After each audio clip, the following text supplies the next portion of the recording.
sa halagang 20,000 up to 50,000 ng isa mga kabarya.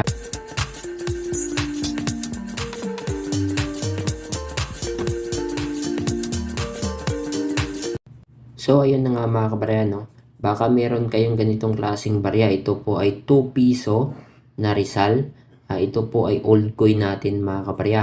At nakalagay dyan sa pinaka reverse niya mga kabarya, no? Ito po ay Republika ng Pilipinas. At may taon po itong mga kabarya na 1891 to 1991. So meron kasi tayong nakitang gumagawa ng video na binibili daw po ito sa halagang 20,000 up to 50,000 ng isa mga kabarya.